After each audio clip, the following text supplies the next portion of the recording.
some mild rhetoric here. You've been following the lead up to the fights this weekend? No. It's looking good, my friend.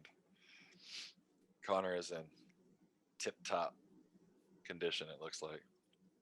Different kind of attitude, though. It's real interesting to look at his sort of the way he displays his emotional evolution. Really interesting. Yeah, I saw that. He was very composed and very fucking. I feel like that's a more dangerous person. If his fight with Cerrone was any reflection, because he was the same way, very composed and he's still very frank, but polite, polite to everybody. And I was like, ooh. And then he destroyed Cowboy. But, Yeah. Who knows? Like, I mean, Cowboy is a tremendous fighter. He's one of the best ever. He's one of my favorite fighters ever because he's just no bullshit. Yeah, it's like he's just at the end of his career. Yeah, but he's fantastic. Like, I love watching that dude. He's still one of the best people that ever watched because he was just such a class act and he just had his shit together. Yeah, and he just, they would ask him some silly shit. He'd be like, "Oh man, I'm here to fight. I don't really give a shit. I'm just here to fight. Put me in there." And he'd like take a fight like every couple weeks. And just, I think what's happened truly is like, that's a brutal sport under any circumstances. But when you've had the kind of fight frequency that he's had, I'm sure he's taken a tremendous amount of damage. Yeah. It'd be interesting. Yeah. I'd like to watch. It's going to be at 12:30 tomorrow, your time. Because it's in Abu Dhabi. Looks like I might be watching. Yeah, I know. It's all about what time. I mean, nowadays, who knows when I'm sleeping? But it's like if the sleep click happens. I mean, bro, I jumped into bed I think around 7:30 last night. I don't know when I fell asleep, but I woke up at 6. Oh, that's awesome. Like that was sleep time, bro. Yeah. Bro. No wonder you're all smiley today. Dude, the days I'm getting good sleep. I mean, I created one heck of a pattern, I'll tell you that. Like just from the stressing myself out with that move, with almost moving. Yeah. To personal relationship stuff, to just business stuff, to like I was just like, oh, I should just start creating some really weird habits right now. Let me throw my whole system off. Let me throw it all off. Oh yeah, I'm not invincible. See, you don't even have to. Can't breathe your way out of your problems, bro. Turns out.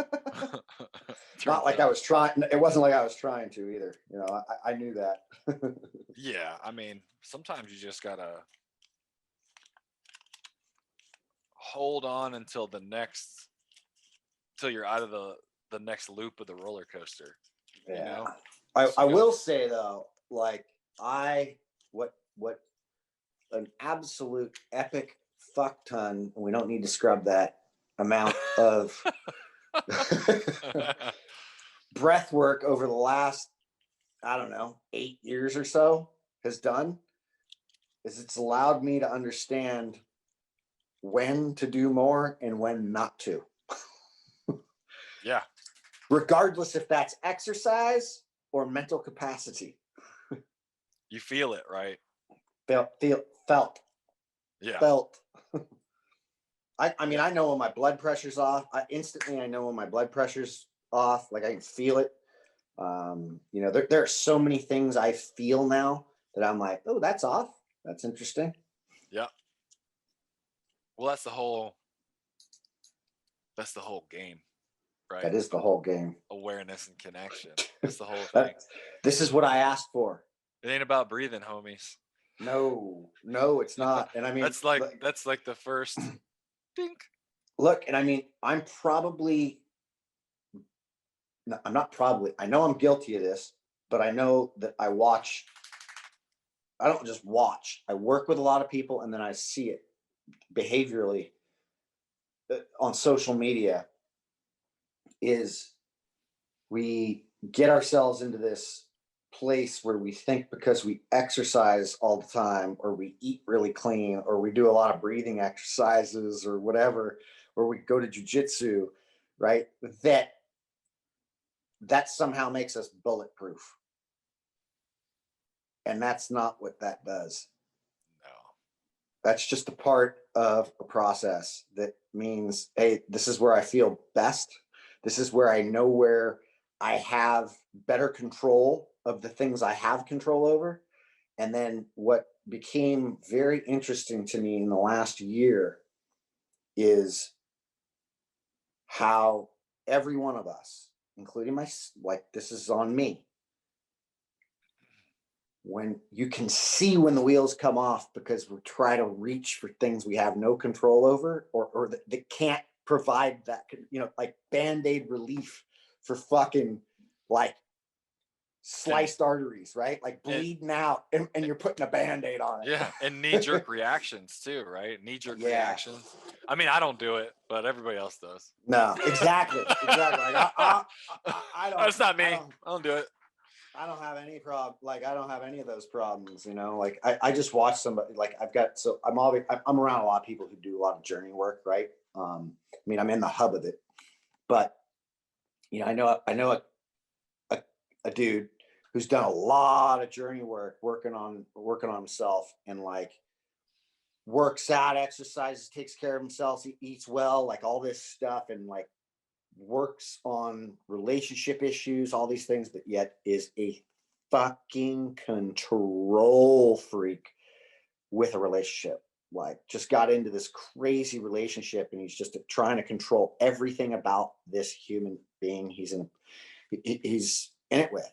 And it's like, whoa. And like this person like what's the cheated on point him. of all that other shit? Yeah. If you don't deal with this thing, like the thing that you actually need is right in front of your face. Yeah.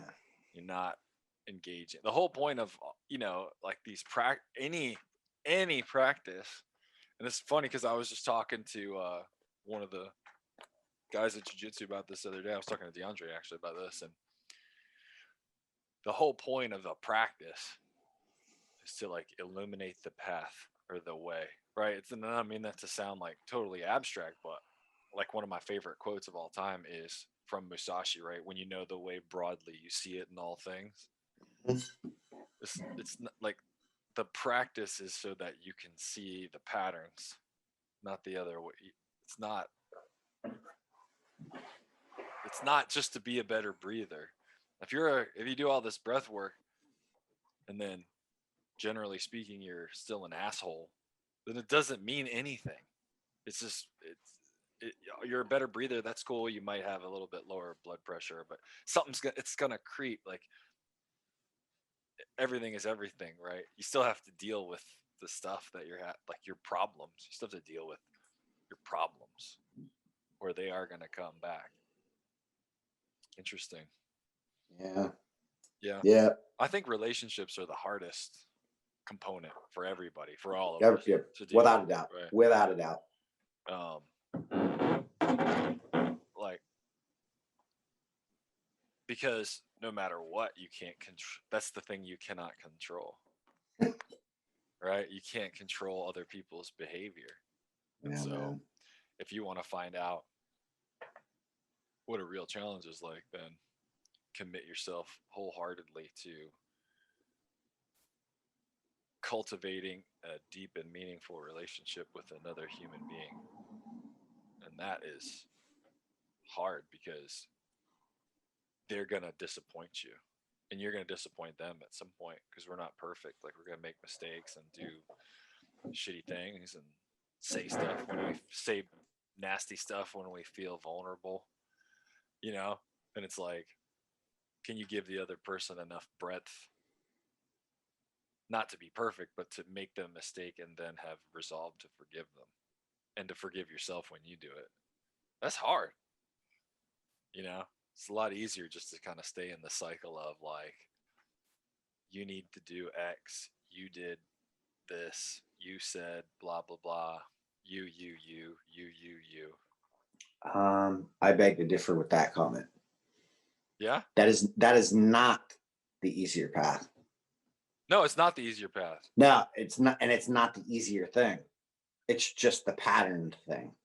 Yeah. It's no, I the agree. way, No. you know, it's like it's the way we've decided to take how we were hurt and apply it to everything currently in our present without ever letting go of that, and then needing to go, I have to run every day, no matter what I do, to feel good. Or I have to not eat today, or not eat because I'm a piece of shit. Like or I've got to fast every day. I've got to intermittent fast every day, or I've got to eat this way, right? Suffer culture, baby. Drag it through the garden. Just drag it, drag it, drag it. And I say this very openly because I have participated wholeheartedly and still do. And I unravel things every single week that I have basically found out that I'm just really hurting myself with presently. Yeah. It's interesting. I know for me, like some big aha things that happened in that regard was when I got exposed to the book Iron John. It was probably 10 years ago. And Iron John is a really, really, really interesting book. It's mostly, I mean, it was written, I think it was written at least 20 years ago, 25 years ago. Oh, probably, yeah. Maybe longer than that. But yeah, it's essentially about, takes a mythological analysis approach through like men's journeys. And it kind of talks about the place of your parents in your life. And I know for me, like a tremendous healing moment was when I realized, especially with my dad, like my parents are just people trying to figure it out. And I think a lot of times, even we don't realize that we put our parents, even as older adults, like they should have some mythical access to wisdom behavior just because they continue to be alive. They're alive longer than you. In some ways they have experience, but like they're still just, it's still just a person, you know. Like when I figured out, like my dad is a dude who's trying to figure it out, and he's just a little ways ahead of me. But once I realized that how young he was when I was born, I was like, man, he didn't know anything. You know, he was just a dude. He was just like a dude playing a guitar. Like, oh man. And I was like, it made it so much easier to forgive problems that we had in our relationship, because I was just like, oh, it's not like dad. Like I realized I was still thinking of him as a little kid.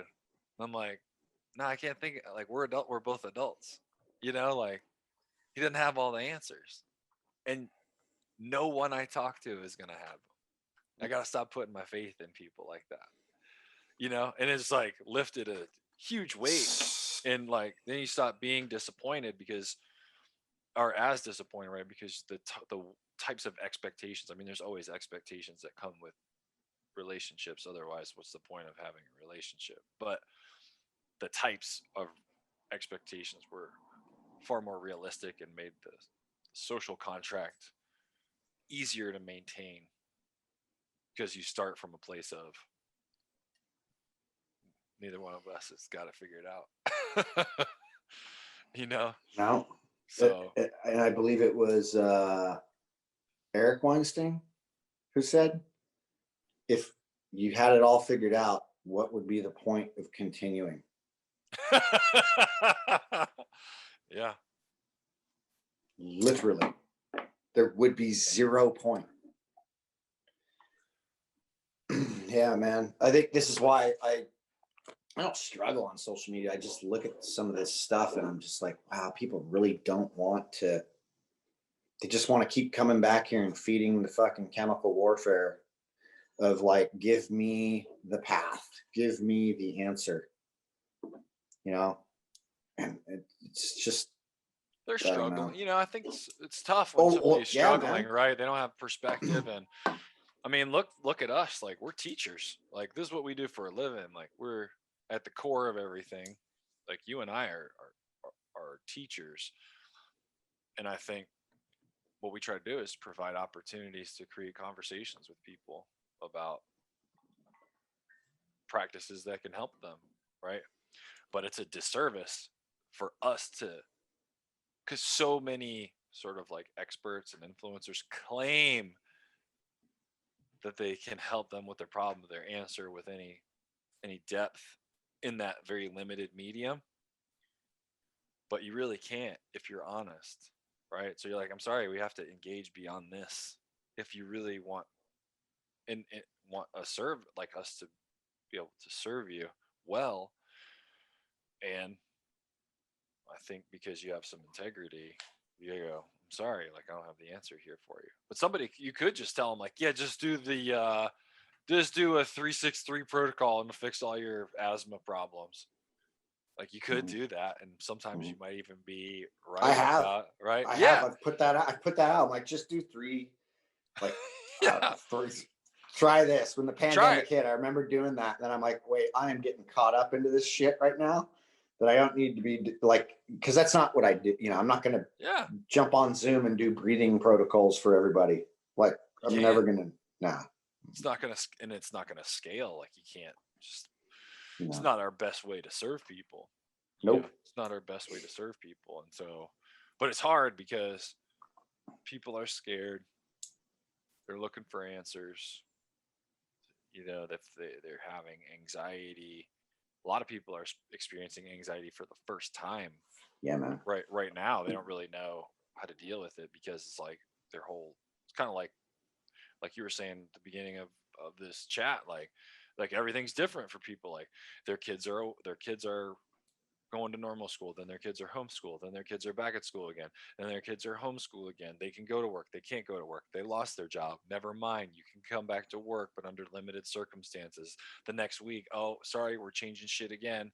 And most of it is probably changing so much because we live in such a litigious society, you know, where a lot of those like change is because people are covering their butts, you know, like school systems and business, and rightfully so. But I think that back and forth, instead of just going, here's the plan, and we're going to stick to this safest plan until we have some rhythm of information that lets us make a next better decision. But when you go back and forth, back and forth, back and forth, back and forth, back and forth, man, that's the stuff that is really disruptive, right? Well, yeah. But that is, you know, and that is a direct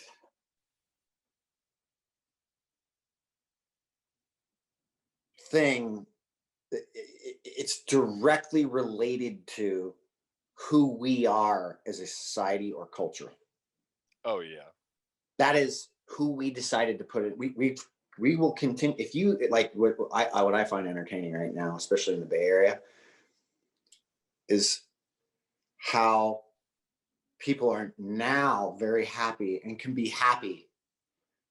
Like they're not affected anymore by a politician, as if a politician had ever had any effect on you in the first place.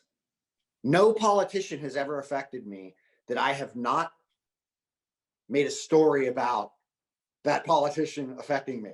Yeah. It's not like I agreed with a lot of the shit that was going on, but I'll tell you what, there is nothing got fixed. You got another puppet in office, right? Like, well, I mean, Trump doesn't live in your house, and neither does no, Biden. no. Like, so you really don't have to deal with him. Exactly. He's not your but boss.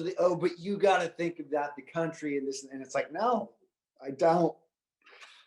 No, I do. I actually do, and I believe what I'm doing is a reflection of how I feel about the country and what should be happening with the country Sure. versus running around shooting my mouth off about and jumping on soapbox about what everybody else is supposed to be doing.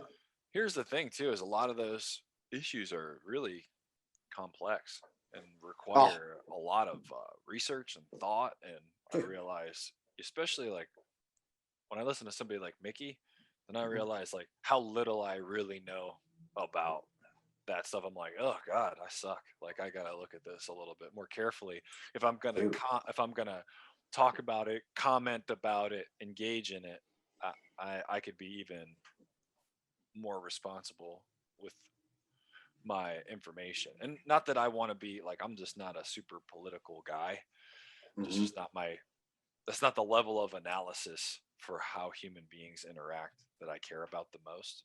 Mhm. But that doesn't mean it's not, doesn't have some level of importance. But I also realize like, ooh, my knowledge is pretty lacking compared to, compared to some for sure. As is mine. And I mean, look, Mickey and I jumped on a call the other day. He, he was dealing with some anxiety and stuff and talking to me about some stuff. And as I was, right? Like, Mm-hmm. we bounced this shit back and forth, just like you and I bounced back and forth. And he's like, fuck, man, like, it's this, I was on Facebook and then social, like, and on Instagram. And I'm like, bro, I don't know how you are doing it. I could not engage in the stuff that you do and hold it together in the manner that he does and not take a side. I mean, I've watched that dude call people out who basically are on the same side as him, but are saying just absolutely stupid shit that makes no sense, And it's interesting because, he's just he has such a high, he has such high integrity, but he ain't bulletproof. No, Ironically, ironically, speaking, that's a guy who teaches about firearms, like I actually am, like I just got he just sent over like almost a 2-hour deal that was the first day on the range, and I mean it's insane what he goes over and how he goes over it and like the importance of things and what's going on, and it's a well structured curriculum. well structured. That dude knows how to teach. I think even beyond the well structured is the integrity behind it. There's so much integrity, and it is so not about just shooting a weapon. No, that's the medium, right? That's the practice. Correct. The practice that he chose, but underneath it is the way. Yeah, the way, exactly. Right. So hence why we both like him so much. Right? I haven't even met Mickey yet, but it comes through pretty clearly. He's actually like a kid. He's like a little kid that's screwing around telling dick jokes all the time. And with his wife around, with everybody around. It's just who he is. Yeah, but that's good-hearted kid. Can't take yourself too serious, right? No. Can't trust somebody who thinks that they're super special. That's not fun to be around. Yeah. Yeah, man, I can't wait. I'm gonna get to one of those courses one of these days. Mm. I told him though, he inspired me to pick my dry fire practice back up.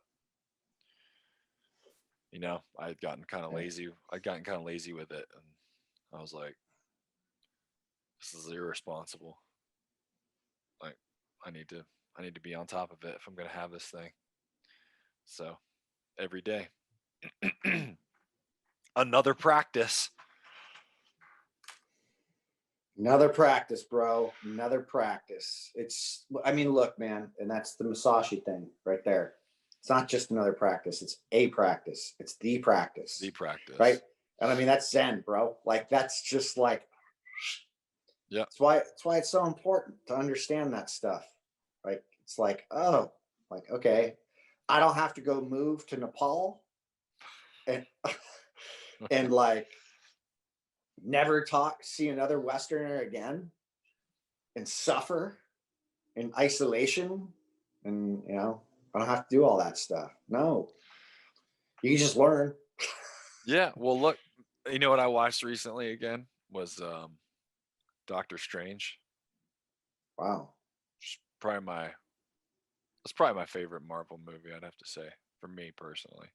I really like Doctor Strange because it's the journey, it's a healing journey, right? But essentially, in the first 5 minutes, his ego is completely destroyed, and he's always looking out, out, out, out, out, and then literally finds himself in Nepal, and then he gets there. Yep. Finally, Yep. finally I meets the remember. master, right? And she's like, "Look in, in, in, in."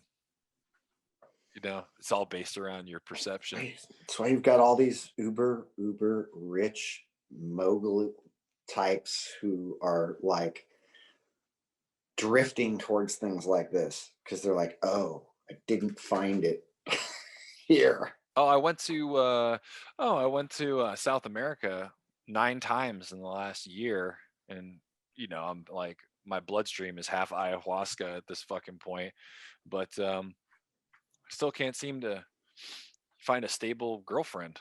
Not sure why. Like, well, maybe it's because you're not actually putting into play the message you're getting during your journey, friend. Maybe you don't need another journey. Maybe you need to figure out how to apply step one. Yeah. I mean, we are so afraid of being who we actually are that we're just trying to be whatever we think everybody thinks we should be. Right. And it's like we get in our way, we get angry about it, we cry about it. It's like, oh, let go, man. Let go. I mean, that's the stripping down of it all. Let it all go. Yeah. This ride could be so much more fun. It is more fun because you're actually engaged what's going on. Right. Yeah. Yeah. Knowing is not enough. We must apply. Learning is not enough. We must do. Change is inevitable. Adaptation are coming. Or Yeah. not. Yeah. Well, it's coming. You're gonna change. You're gonna adapt. But just, are you involved? Are you On your terms or yeah, not? exactly. Is the you involved? Like, as you grow older, your legs are gonna change. Like, as you go through life, but at what rate will they get weaker? You know, That's like, right. things fall apart, but Yeah. I think that's a good place. I think that's a good place for today. Okay. Wonderful.